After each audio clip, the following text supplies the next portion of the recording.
Okay, well, live. What's up, dude? Thanks for coming back, man. Appreciate it. And apologies about last week where I had a rush, but this week no rush. No, it's all good. Happy to be here, man. I know you're in Canada, but today is a holiday for America. It's Labor Day. It's a holiday here too. What do they call it over there? Labor Day. Oh, oh really? yeah. Oh, okay. I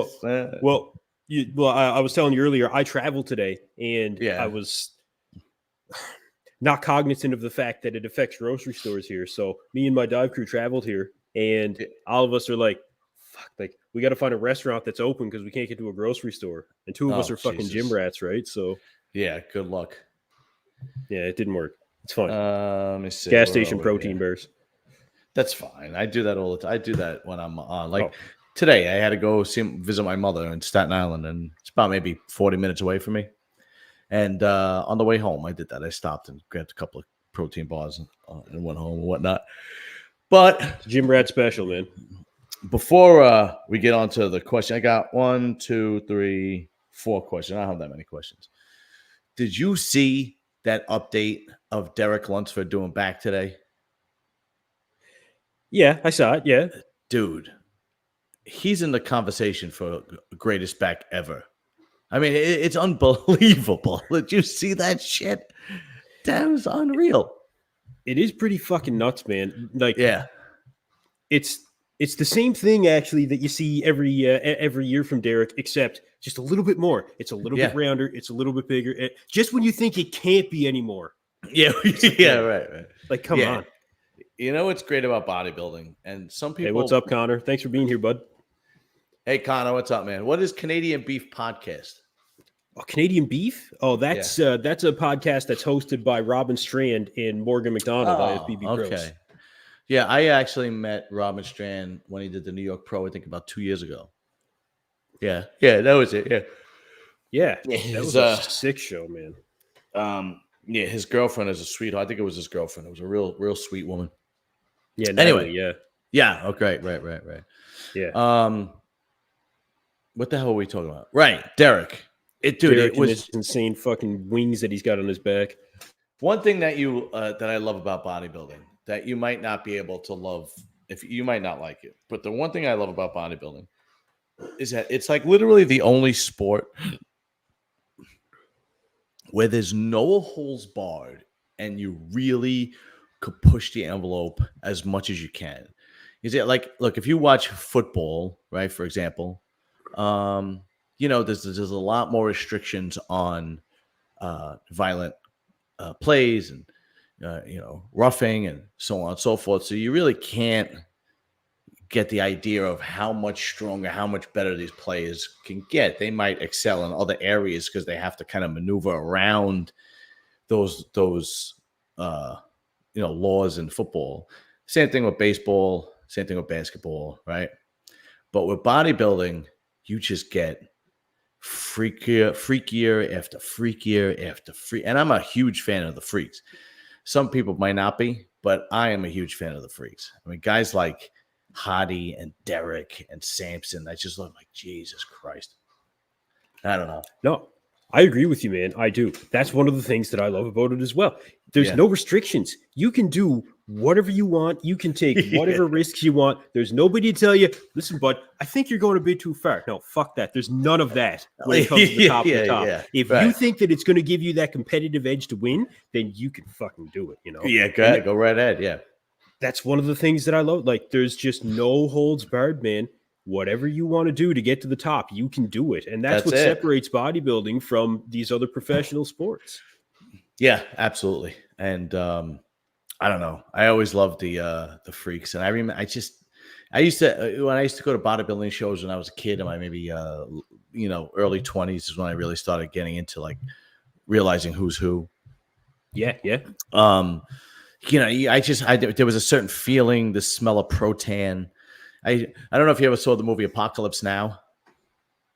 But no, I don't think so. No, it's a classic Vietnam movie from the late '60s with Marlon Brando and Robert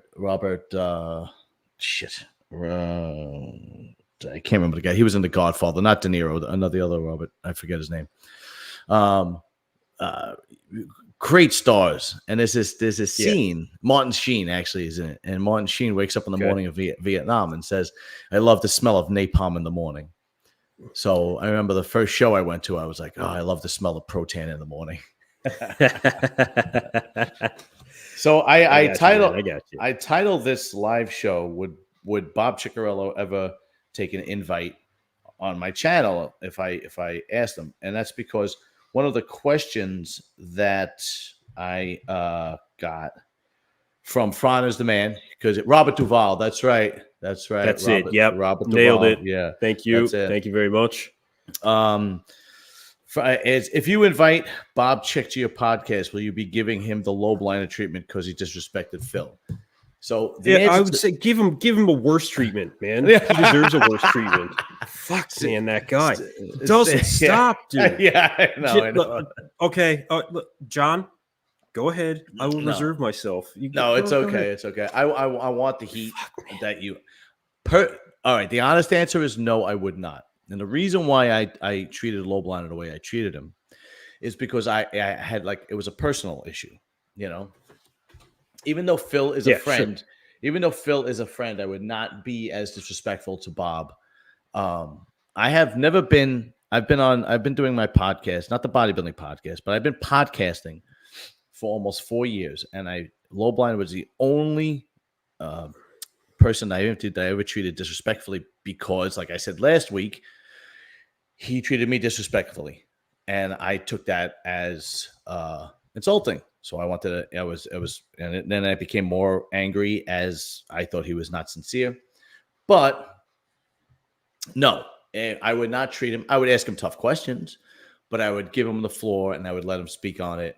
And I might ask him backup questions, but I would not be disrespectful to him like I was Low Blinder. Okay, quick question. Maddie C. John, how do you pronounce Gadel? I just did it. Arguing with my non-Italian girl. Yeah. Okay. There it is. Yeah. You don't if you're married to a non-Italian or whatever, don't argue. Just go with the flow, because they're never going to understand, because they didn't grow up around it. It's a different culture. So you look at that, Kenton, and you probably say Cavatelli, right? I would. Yeah. Say in Italian you would say Gadel, and you would because it's a slang. Because Gadel is like a slang term. It's a type of macaroni, right? It's a type of pasta.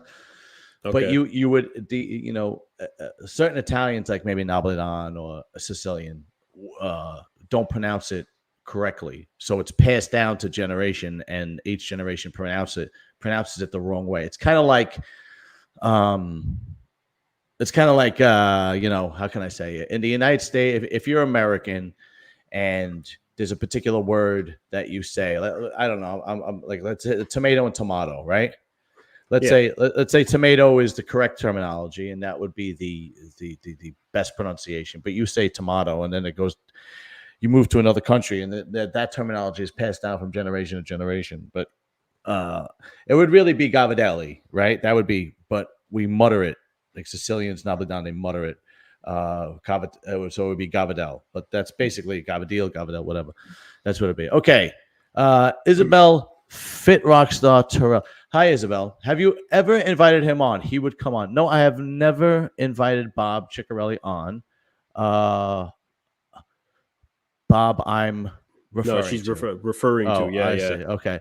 No, I never invited him on, Isabel. And here's the reason why I never invited him on. It's not because I dislike him. It's not because, and nothing like that. I have no personal vendetta against Bob. I know he rubs people the wrong way, but it would be the same way with Sean Ray. I never invited Bob on because I never had and this is not a shot at him. I never had an interest in inviting him on, if that makes sense. So when I invite people on, when I first started my bodybuilding podcast, I wanted the people that I really admired to come on. So the first few guys was Dave Palumbo. I was fortunate to get Jay Cutler. Branch Warren, Johnny Jackson. You had Samson on. You've had Sergio Oliva Jr. Sergio Oliva yes, Jr. yes. All people that I really admired, especially the young guy. The first guys that I really wanted on were the older crew from when I was growing up. Dave Palumbo, Vinny Galante, Jason Ons, Fackery. These are all guys that grew up in and around my New York, New Jersey area, and they were like the big names in that area, right? You got to remember there was no social media back then. There was just buzz in the gym, you know, and Ons and Palumbo were probably the biggest names. So I wanted those guys on because it was just a childhood thing, like since from my early 20s and whatnot. And then I wanted guys like Branch, Jay Cutler, and Johnny Jackson, and and then I was able to branch out to Sergio Oliva and Samson Dowd. And of course, I invited people on that never got back to me. And Sean Ray was one of the guys, because when I was a kid in high school, I remember seeing Sean Ray in a magazine, not knowing him personally, and I would still be respectful if he came on. I wouldn't disrespect him at all. Like I said, I would ask tough questions, but I would never disrespect him at all. I don't think that either of us are the kind of people to have guests on with the intent of being disrespectful. You mentioned Low Blinder, of course. The start of the conversation was actually quite cordial, but when Low Blinder decided to go to that point, well, you had to match him, and maybe one off a couple times. You might, fair, your channel, right? But that's the thing is, it would start with questions and then see what kind of level your guest will give you. And that's one thing that people don't understand about hosting these shows, is that when you are given a certain amount of any type of iteration back and forth, you kind of have to go off of that, right? Especially if somebody's going to come on your channel and then they're going to try and speak to you in a certain manner. Well, I mean, you're coming onto my channel. If you want to dish it out, you're going to end up getting it back. Yeah. You know? I already had my balls twisted with Low Blinder. Okay. Yeah. Right. I already had my balls twisted with Low Blinder but then when he came on and I didn't think he was sincere. Right. So like, for example, when he first came on, if you watch it, he started conducting it like it was a normal interview. And in my head, I'm going, are we not going to talk about the issue that we have between you and me? Right. And I'm in my head, I'm going, I don't give a fuck about your fucking background. That's not what I had you on here for. Right. No. And then that's when I started pressing him. And then so basically I was already agitated. And the more I thought he was not sincere, the more agitated I got. And it's not an excuse. I should have just dealt with it better. Right. But I didn't. My emotions got the best of me. Anyway, trying to figure out which one of you has a stronger accent. It's definitely me. Kenton pretty much has a really good grasp of the English language. Okay. Here's good. Actually, no cap crypto. You should join RX Muscle after hours. Would be lit. Yeah, that would be good. Here's the thing. I was on there once after muscular development, and I was supposed to be on. I had spoke to Dave about it, and the thing is, they tape after hours. Like 1 o'clock in the afternoon. Yeah, no, they don't. If it was after hours, it would be fine. But it's actually not after hours. Exactly. They tape it at 1 o'clock in the afternoon, or they go live at 1 o'clock in the afternoon when I'm working. This is actually after hours. We're taping after hours. Yeah, right. They should change the one where he does a Cedo to after hours. Yeah. So now Isabella, fit rock star Terrell, I totally get it. I would. You know what? I am going to reach out to him and try to. Let me write it down. I am going to reach out to him and try to have him on. You don't got to write that one down. He's going to be back in your feed here with another video here very soon. You're going to remember. No, there were two people I wanted. So Bob Chick, and I wanted to, because I have a very good report, Samson. I wanted to reach out to his wife to ask her about how she feels about what Dennis and Milos had to say. Samson's wife. So I'm gonna. Honestly, I don't think you're going to get a response out of them at this point. Probably 6 weeks from the Olympia, you won't get a response. I wouldn't. I certainly wouldn't. What's the gain from that at this point? Yeah, you're right. I agree.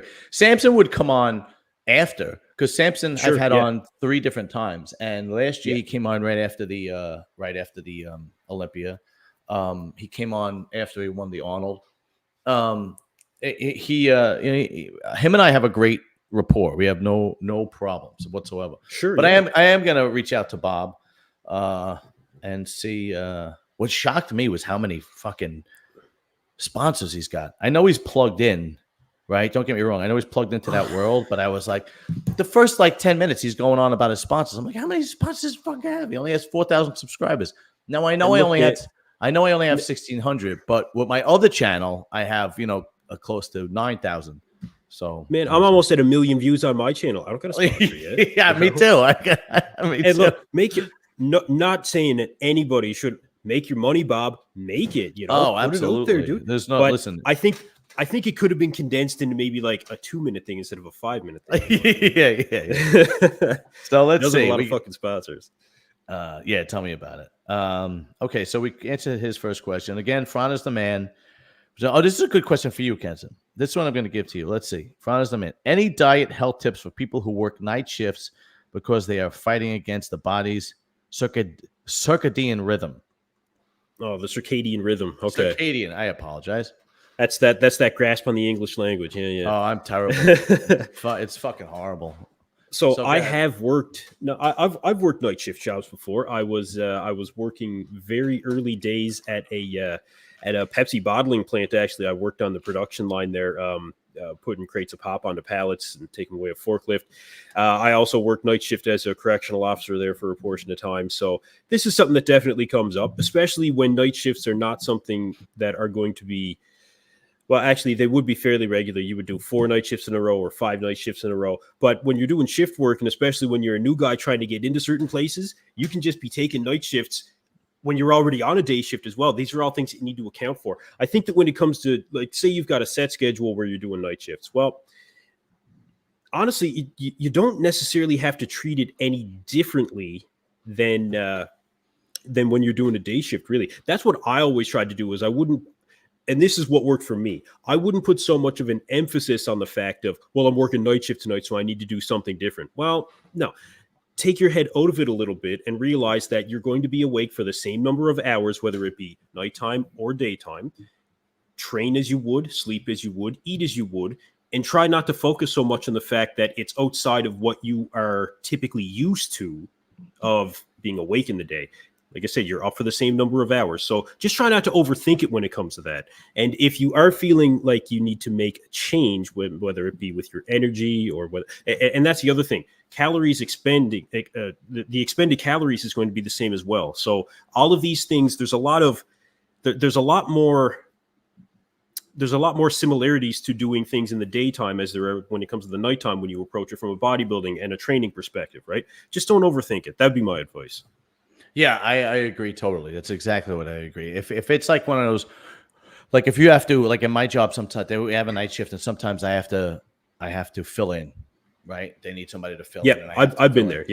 Yeah. So then I just, if that's the case, then I just eat normally because I'm not going to sleep. My sleeping pattern is not going to change if it's one day, right? No. So then I'm just going to eat normally and not eat during the night shift, if that makes sense, because I would be sleeping. Now, if it's a regular thing in my schedule, say it's part of your regular schedule, yeah. Then I shift to, eating and training during that time where I'm working, right? And then sleeping during the day or whatnot. That's right. I hate doing night shifts though. It screws me all up. I did it for a few years ago for like a month, and I told them to take me off. Like I couldn't, dude. I'd be driving home at 7:00 in the morning, falling asleep at the wheel, and then I would get home and I would lay in bed, try to sleep, and I couldn't sleep because the fucking sun was out. I'm like, this is ridiculous. I didn't know what day it was. Back when I was doing night shifts, I was 24. So I would go and I'd do like 3 or 4 night shifts in a row, but I would get off of a 12-hour night shift and go to the gym, but I would lose track after a bit, right? Like whatever fucking day it is, doesn't matter. I remember once I came off of a shift, I did 2 scoops of pre-workout, driving to the gym, and I was like, I'm ready to fucking kill it, right? I showed up. It was a Sunday. The fucking gym was closed when I showed up. I was like, oh, that sucks. Yeah, man, I can't do a schedule like that. Okay, next question. Fran is the man. How did you announce your retirement from competing in bodybuilding? Friday had 4 NPC shows. There was no retirement. There was absolutely no retiring. It was just like, I don't think I want to do you want to anymore. announce it now? You're official. Yeah.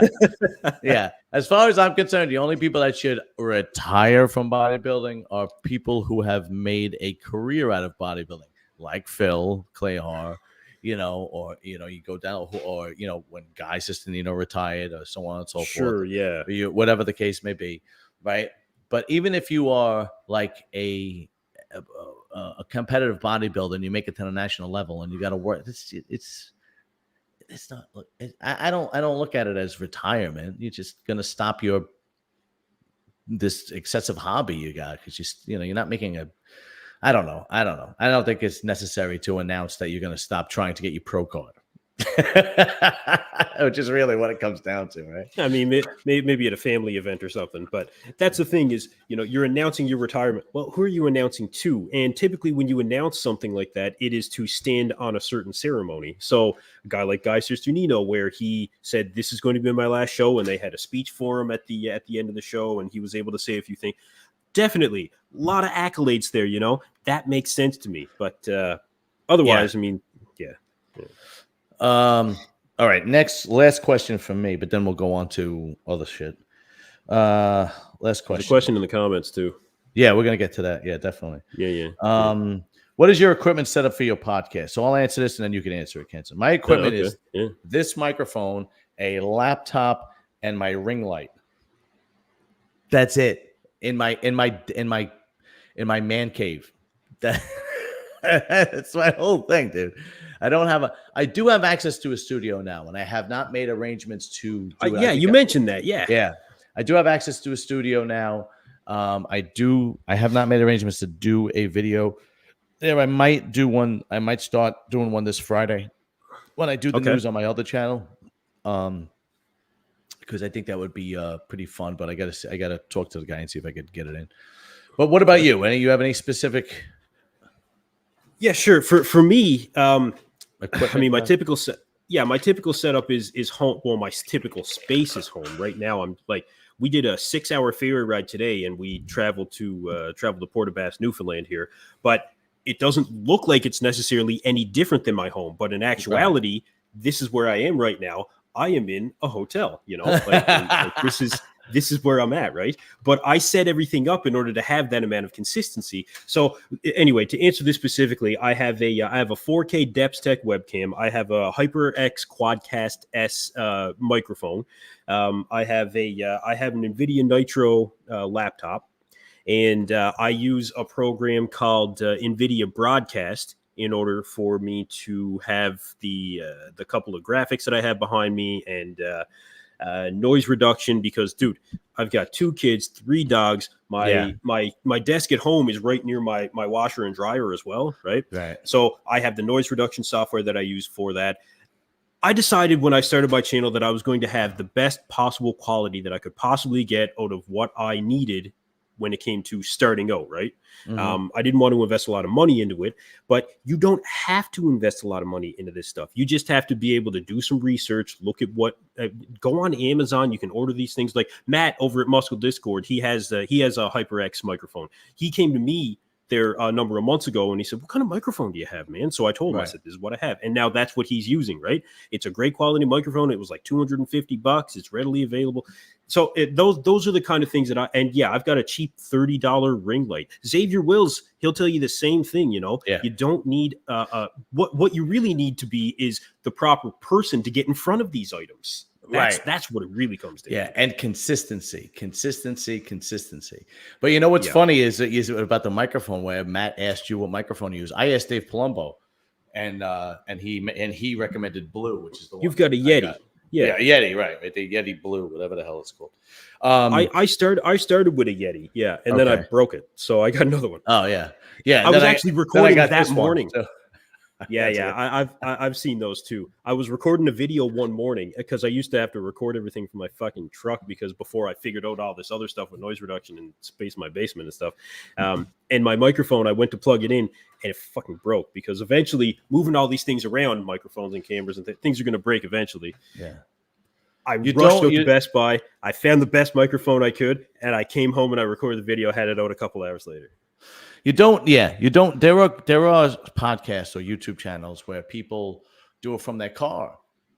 Yeah, you know, tons, man. Yeah, where they just set up their phone and they do it from their car. You know, and like there's this one, I forgot the name of it. His name is Richard Cooper. I forgot the name of it. And he talks about being a man, right? That's a huge topic on social, on YouTube and podcasting. How to be a man, how to act like a man, how to deal with women as being a man, relationships, blah blah blah, so on and so forth, careers, all that. That's huge. They call it the manosphere. It's huge. And he does it.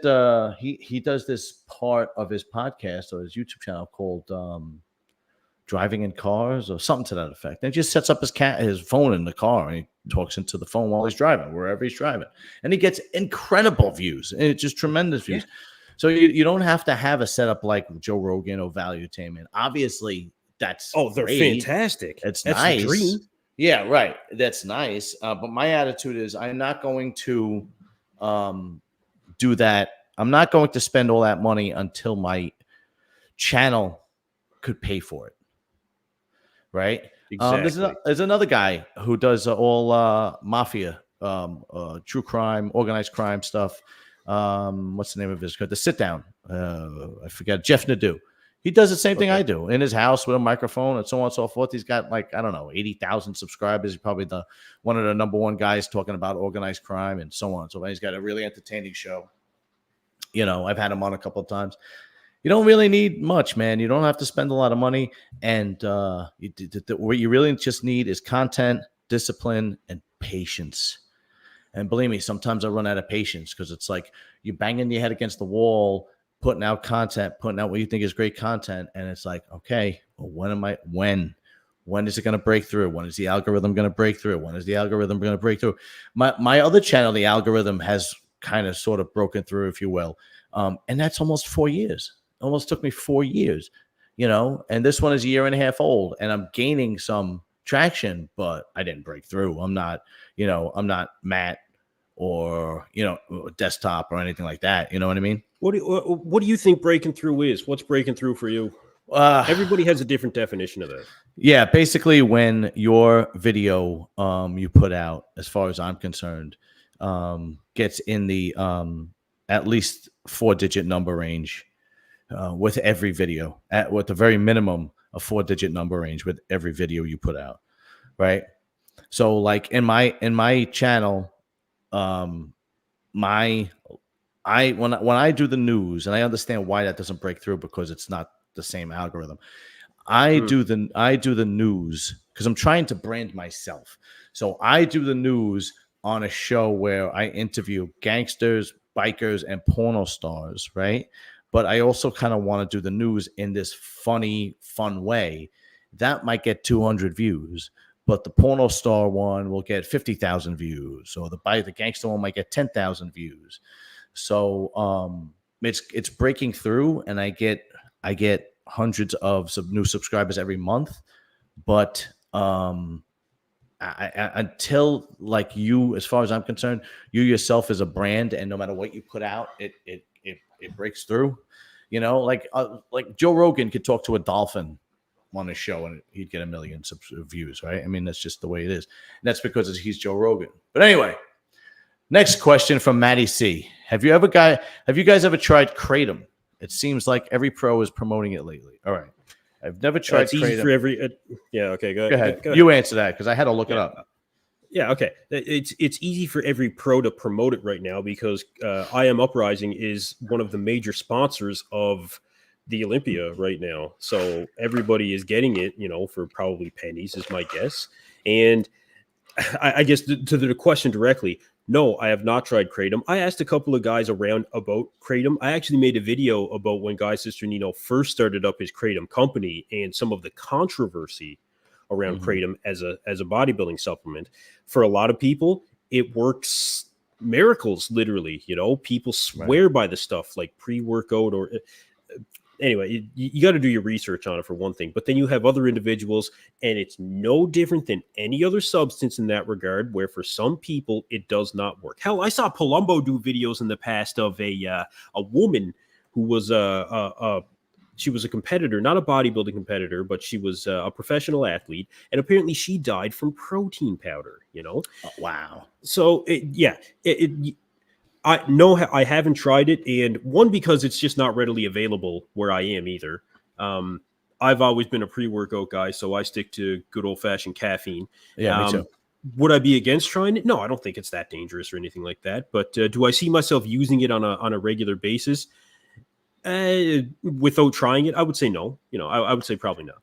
Let's see the definition. Kratom commonly refers to an herbal substance that can produce opioid and stimulant effects. Kratom and kratom-based products are currently legal and accessible in many areas through the U.S., and international agencies continue to review emergency evidence-informed kratom policy.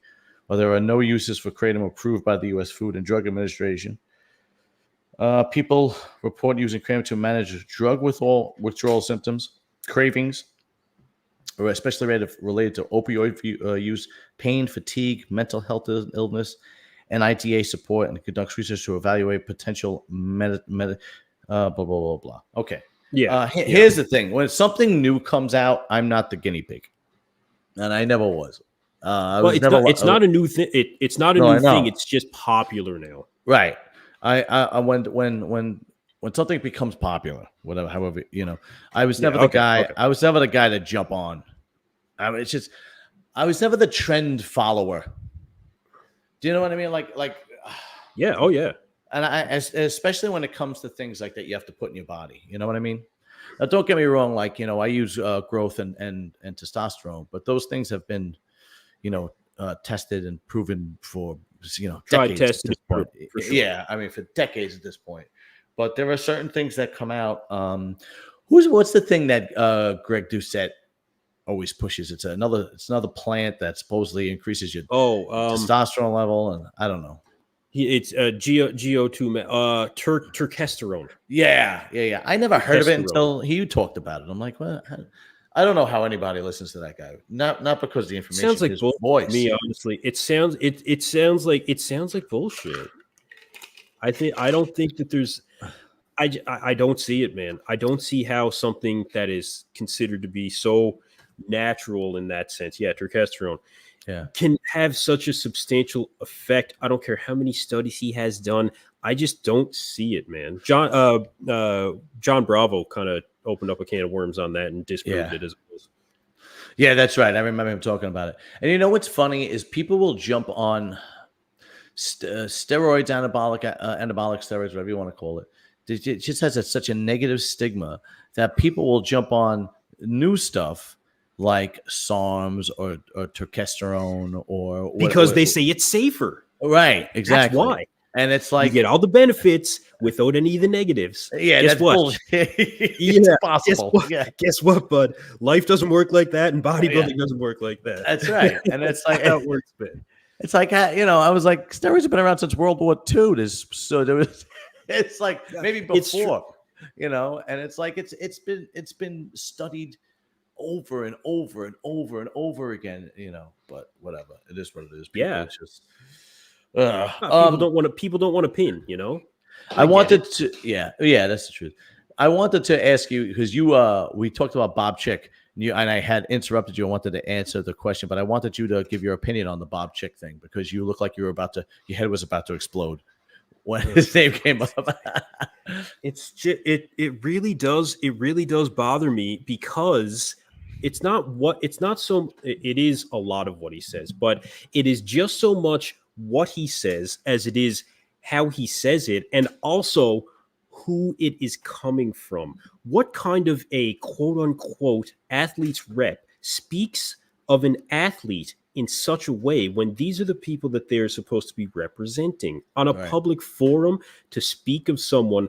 I don't care if he says that I wasn't attacking him personally. It doesn't matter. It was still a very disrespectful tone. And you can say all you want. You can preface the entire conversation with, this is not personal. Well, it's still disrespectful. And you're supposed to be the one that is the representative of these athletes. Right. It doesn't fly with me, man. It just doesn't. No, I agree. You're supposed to be the person that athletes go to air out their grievances if you're the athlete's rep. I think it's just title only. I never heard of him doing anything as an athlete's rep.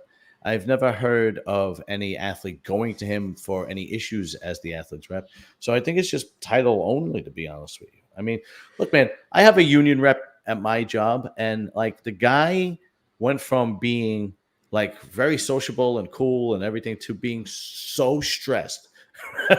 Like so stressed because he's getting it from both ends, the guys and then management, right? And then he's got to go to the the actual union board meetings every week, and it goes back, and he's just constantly stressed out.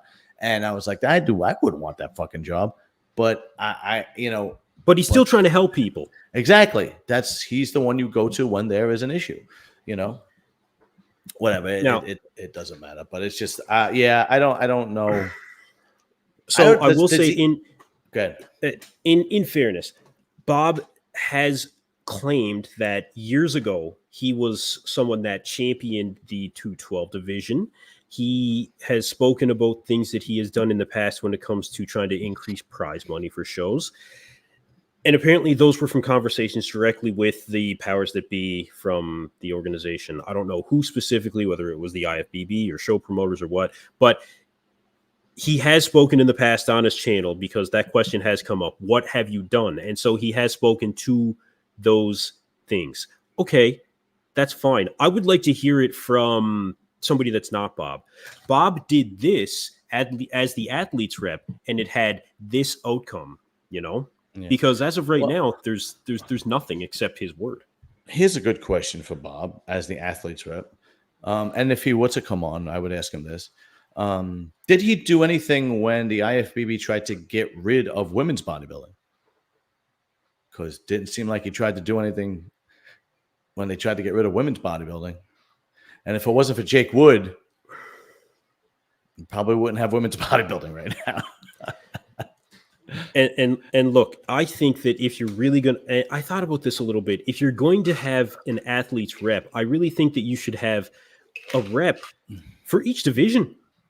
Good point. Each division, I feel that would be appropriate. I think that you could find an individual that is both passionate and knowledgeable in order to have the proper conversation amongst the other representatives so that they can each speak on behalf of each division, come to an agreement, because like an open bodybuilder, that's a really good idea. An open bodybuilder is not going to have the consideration necessarily for how it could affect the women's figure, as an example. But they're all at the same show. They all compete at the same shows. So I think that would be something beneficial as opposed to just... That's actually a really good format.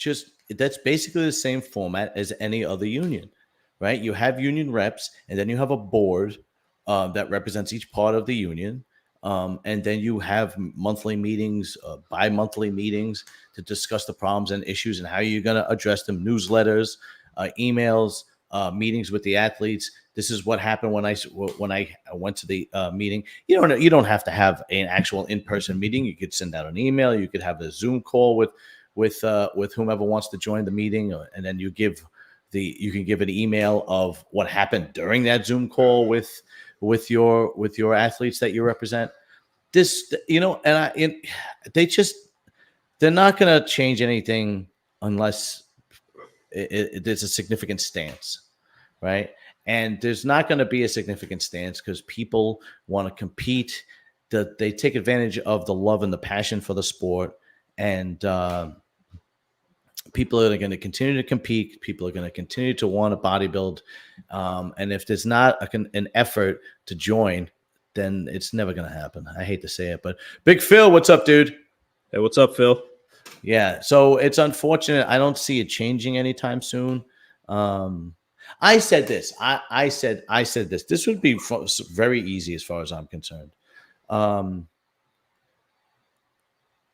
Health insurance. I was just going to say that. A bodybuilder turns pro, all right? And then you have the ability, and the IFBB can set this up very easy, whether you go to Blue Cross Blue Shield or whatever insurance policy. And they say, and the IFBB doesn't have to pay for it. the athlete could pay. You become an IFBB pro, and you are able to get this particular insurance, and then it comes out of your bank account every month, whatever it is.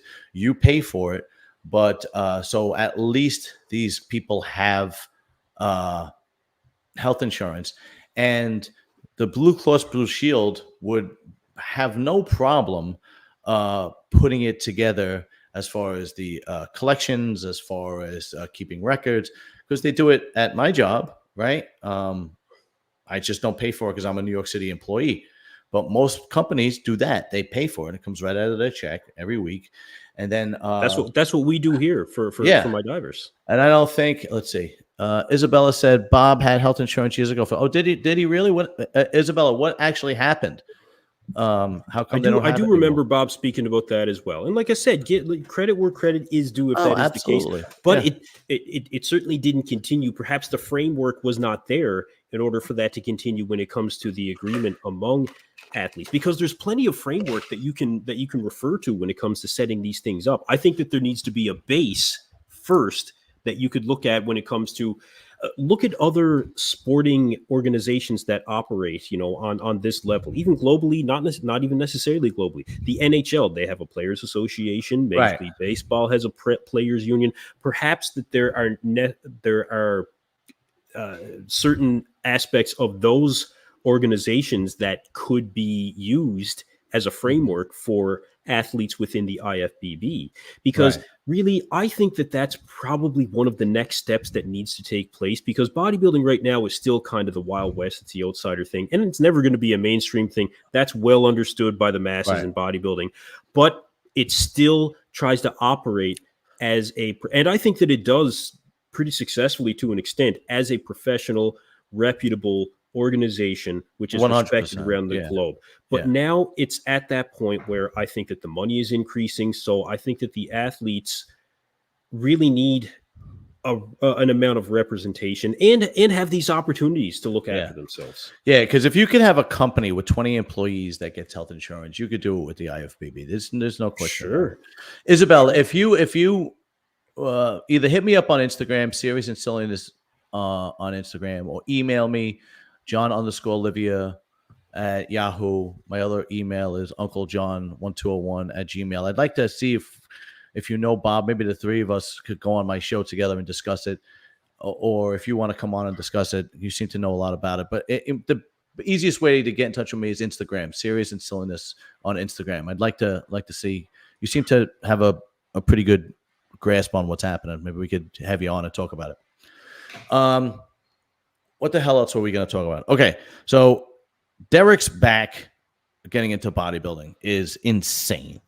Hadi just came in to the States. I watched the one that you put out about him.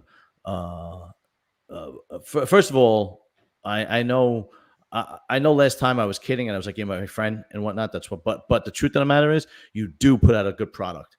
Your podcast, your YouTube channel puts out great content. It really is. And the whole new effect you have with you in the corner talking about it, I think is actually really good. So, because when we did our whole, it was me, you, and who was the other guy we had on together? Mark? Yeah, Mark, right. What's the name of his? Max Muscle. Yeah. When he came on, people had no idea what he even looked like. And I remember the comments were like, I didn't even know what that guy looked like, and so on and so forth. So what you're doing, I think, is a really good move as far as people seeing what you look like, branding yourself, how well spoken you are, the fact that you look like a bodybuilder. It all, believe me, it all helps, right? Yeah, and no, I appreciate that, man. I do. And I'm like you. I'm trying to always push it to do better, to put out better content, to have better guests, to be able to put out a better product. That's how you build a brand. That's how you build a channel. That's how you build anything. Put in the effort, make it better, always look for improvements. I mean, look, completely outside of bodybuilding, I remember I watched a interview with Mr. Beast. Who doesn't know Mr. Beast? Right. Mr. Beast had a very, very valuable piece of advice. He said, with every video that you put out, try to just have one thing in every video, just one thing that makes it just that little bit better. And eventually, after 100 videos, you've got 100 things there, you know?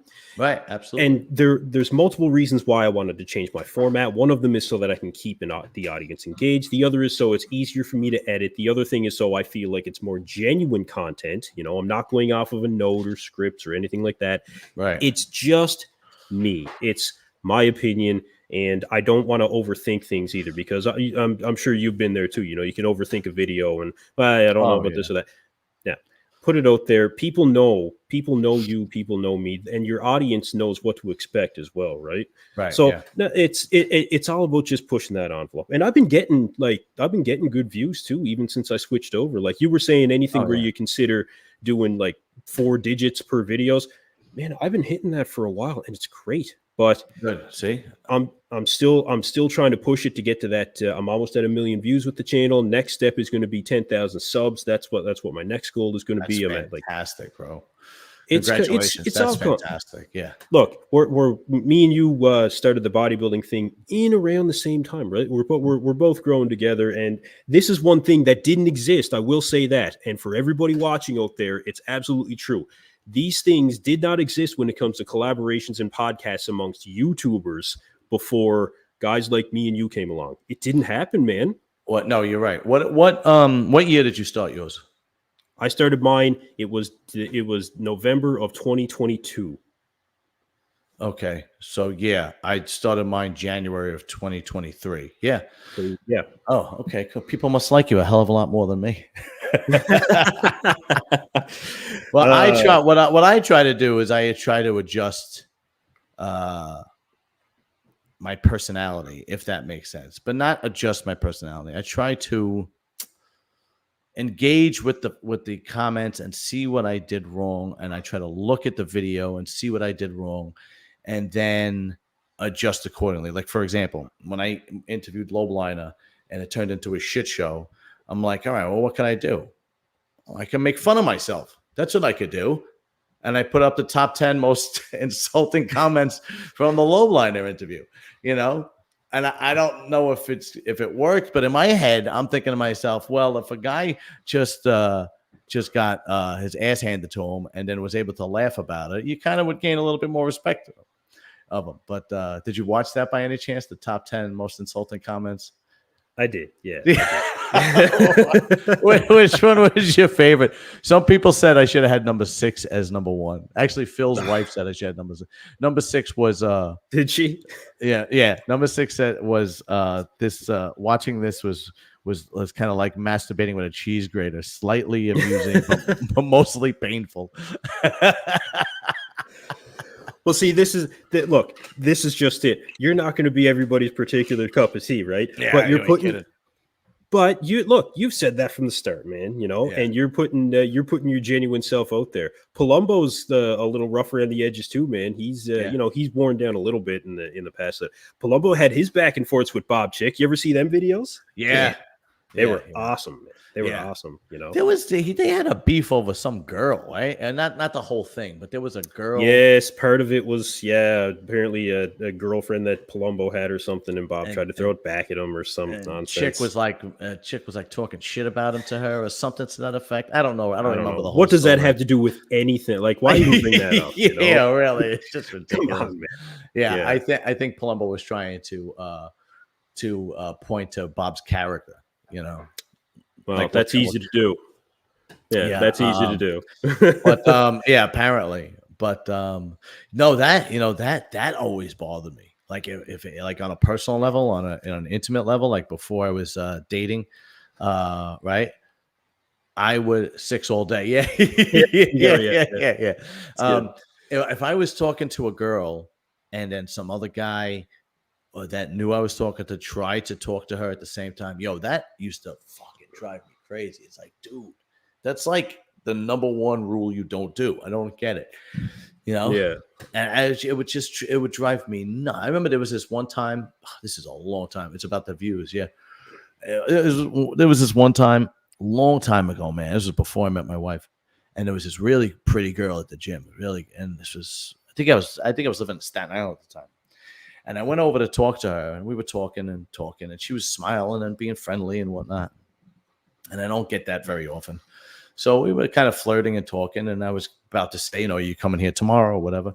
And all of a sudden, out of nowhere, this guy who I really don't know, I know from the gym, comes over and starts like intervening in the conversation. So Okay. I'm like, and I was just like, what are you doing, man? Now, at first I thought maybe it was her boyfriend, right? So so now I'm like, I'm throwing some like what's the word? Hints. I'm like, all right, so dude, you done with your workout? Yeah, yeah, get the fuck out of here, man. yeah. And it's like he goes, yeah, I'm done. And I'm like, great. Oh, yeah. I was like, so you coming back tomorrow? That kind of thing.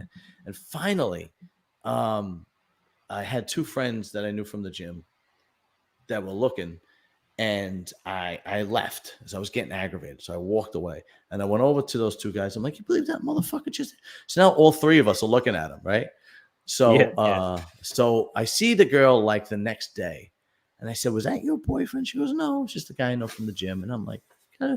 So now fast forward, like I don't see the kid for like a month, right? So after about a month, I walked over to him. I'm like, dude, look, it was a while back, but if you would have done that possibly to somebody else, and he knew exactly what I was talking about. He's like, I know. I shouldn't have did that, blah, blah, blah. So I saw the three of you looking at me. I was like, it couldn't have ended that easily for you if it was somebody else, It's just like, and by instinct, if I had a friend or somebody that I knew, or even if I don't know them and they're talking to a girl, I literally back off. So I let him do his thing and I don't, right? Like to me, that's like man code, right? It's the complete opposite for women. You ever go out with your friends when you were younger and you're talking to a girl and one of the other girls comes and pulls her away from you? Like, did that ever happen to you? Oh, yeah. It's happened to everybody for sure. Yeah. I don't understand what that girl is thinking. I don't get that whole idea, but whatever. It's fucking ridiculous. Anyway. Yeah. What else is happening in bodybuilding besides Derek's back that just blew up the internet? Well, I mean, we're not far off from the Olympia itself. Yeah, I know. Do you think Sabani's going to get his visa? I hope so. I don't think he is. I saw that. I've had my finger on the pulse when it comes to that one. I've been checking his stories. I've been checking his comments. He answered somebody that asked him if he had his visa, and this was probably about 5 or 6 days after Milos was on the Dennis James podcast saying that he was optimistic about the meeting that he had with the embassy. And he said, no, still not yet, unfortunately. So it's just getting to that point again where I don't think it's going to happen. Unfortunately, you have to think about the lineup that's coming up in the Olympia and where you're going to put your predictions when it comes to that top 10, because the top 10 is going to be the cream of the crop. You make that top 10, man, you made it, man. You really accomplished something special. Yeah. I can't responsibly have Beirut in that conversation. Yes, that's right. Yeah, because exactly. No, I agree. It's like you have to have two conversations: him there or him not there. Did you see my video where he actually went to a business about getting sponsored for a visa to whatever point? Did you see that one? No, I didn't. So there is an Iranian production company that manufactures everything from household products that are like for chemicals for drill. From what I understand, anyway, don't quote me on this, but I believe that they did everything from like certain chemicals for drilling rigs to dyes for certain soaps, things like that. Like there's some sort of a production company of that extent. Mm-hmm. And he sat down with them and told them all, like, listen, I'm going to be Mr. Olympia. I will do it someday. Right. And it was in hopes of him being able to get his visa. I believe he was trying to take a strategy similar to Hadi Chupin, where he's some sort of an employee of Evogen, which allows him. Great strategy. But so far, it doesn't seem like it's worked. What's funny is you would think that is definitely a good angle to take, because bodybuilding in Iran is huge. Massive. Huge. It's like, the number one sport there. It's just those guys are like treated like God. So he might be able to be there. Oh, 110%. It's a tragedy. Yeah, it really is. Now, do you think Diash is going to be able to get it? Nah, Diash's face is as round as a soccer ball right now, man. He's not doing it. I didn't think so. I think he realizes he's he's not out. going to get it. Old news. Did you agree with Arnold raising prize money for the first place? And IFBB Physique Pro made a comment saying Arnold has to earn his stripes. What? Earn his stripes, dude. Who earned more stripes than fucking Arnold Schwarzenegger? Yeah, really? He's Arnold. What IFBB Pro was that? A Physique Pro? Oh, well, he's a men's physique guy. That's why. I mean, You want to earn some stripes, dude? Who the hell said that Arnold has to earn his stripes? Are you fucking kidding me? He's Arnold Schwarzenegger. He could do whatever the hell he wants. He is. That's literally laughable. Oh God! I don't remember her name. Oh, it was a girl that was disappointed. Oh, that's why, because the women probably didn't get. Okay, I understand. Yeah, that's more. That's more. I remember the year they cut out women's bodybuilding in the Arnold, and I think in 212. Yeah, and 212. And I remember the women's bodybuilding girls. I had like 3 of them on, and they talked about it. They were not happy that they got rid of women's bodybuilding, especially when they got rid of women's bodybuilding, and then they had a slap contest. Yes, yeah. The girl was like, "Really, you're gonna put a slapping contest of the weekend, and you're gonna get rid of women's bodybuilding?" They had extreme tag, you know. yeah. I could see a point. I'm like, I get it. I kind of understand, you know. But listen, man. Unfortunately, the promoter could do whatever he wants. The IFBB has no control over what categories are held and what shows, from what I understand. I think that the majority of them put the shows, put all the categories in because they want to make as much money as possible. But Arnold Schwarzenegger could pretty much, write his own ticket, man. And, he didn't get rid of women's bikini. He didn't get rid of women's wellness. He didn't get rid of fitness, which is probably the most unpopular out of all of them because not too many women do it. And fitness is actually my favorite of the women's division. It is, no question, because it's true talent. Yes, it is true. It is my favorite divisions out of all the women's divisions are fitness and bodybuilding, and it's because I'm a fan of bodybuilding, whether it's men or women. I agree. I kind of look at women's physique like I look at men's physique. It's like, well, you're not big enough to do women's bodybuilding, so you could do physique, and I believe me, I know I get shit for this all the time. Men's physique classic physique is probably the most popular out of all of them, especially with the younger generation and not the hardcore bodybuilding fans. But I kind of still, unfortunately, have my biases. And this is just me. Where I look at it like, these guys can't make it as bodybuilding, and so they do men's physique, classic physique. They're just not big enough, or whatever the case may be. And you've had that stance for quite a while. But majority of people don't agree with me on it, and that's fine. I get it. Well, to the question of do I agree with Arnold raising the prize money for only first place? I think that if he could raise it for first place, he probably could have bumped it up for second and third as well. But I also think that this was a reason, or the reason behind him doing this was exactly what he said it was for when he made the announcement. Arnold held back for many years when it comes to prize money. He held back when it came to not wanting to surpass the Olympia because of some sort of previous behind-the-scenes agreement that the Arnold would not surpass the Olympia. Well, Arnold got to a point where he doesn't really have to worry about that shit anymore, Right, and he didn't have to worry about it then necessarily either. I think that you'll see the prize money be raised again for the Arnold Classic, and I do think that you'll see second and third at minimum come up as well. But do I agree with just first place? I don't disagree with it, I guess. When it comes to agreeing or disagreeing, I was more concentrating on the fact that it surpassed the Olympia when it came to prize money. And the Olympia is supposed to be the #1 title in the world, which means it should be the most money when it comes to that. And I actually am of the opinion that the Olympia needs to bump it up to $1 million to really set themselves up as the #1 in the world when it comes to bodybuilding. I think it's got to be a clear $1 million.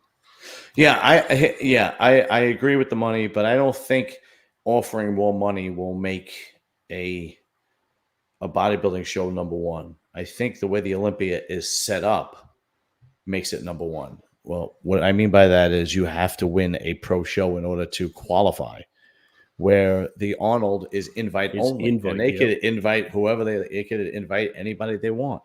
Like they invited Nick Zillett just because they knew he was going to be a draw if he had done it. And even they didn't show up to two of them. Yeah, I know. And even though because they knew he was going to be a draw because he had just got his pro card and everybody was talking about him, so they could invite anybody they want. Whereas the Olympia is set up like kind of like any other, Super Bowl or World Series where you have to win to get there. Right? You make a good point. You do. And that, thank you, sir. And that, and the winner of that is the best out of all of them. So I don't think it's going to be about always the money. What was the show in Dubai that offered like what they? Oh, it was the Dubai Pro, $100,000. Yeah, for I mean they're creeping up there too, and I think they're looking to raise the prize money next year too. And I think Arnold raised the prize money to $500,000 for next year, right? But he did specifically say that he did it, and it was against the wishes of the Olympia for him to do that. So the comment was made. Therefore, I feel it puts an emphasis on the fact that money talks. Yeah. Think of it this way right now: the Arnold is going up to $500,000. Okay, right. The Olympia is still at $400,000. What if the Arnold goes to $750 as compared to the Olympia at $400? What if it goes up even more? Yeah, no, you're right. Right now, it's $100,000. It's nothing to sneer at, that's for sure. But it's still a relatively, close margin. It's a close margin. Yes, yeah, absolutely. Here's my opinion, and this is just an opinion. I think Arnold and the Weeders had a very close relationship, and Arnold probably did not want to one-up the Weeders because they had a very, very close relationship. 100%. That's the guy that discovered him. Those are the guys that really helped him in his career in bodybuilding, so on and so forth.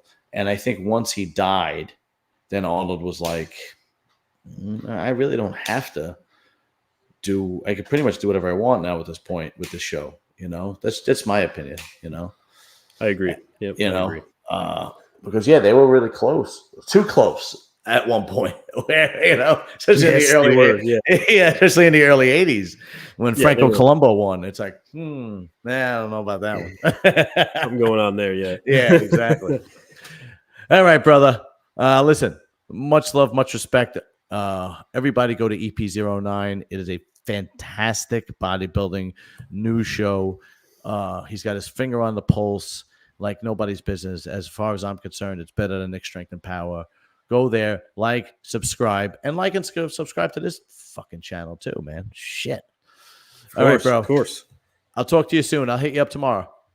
All right. Thanks for having me on, man. I appreciate it. You got it, bro. No problem.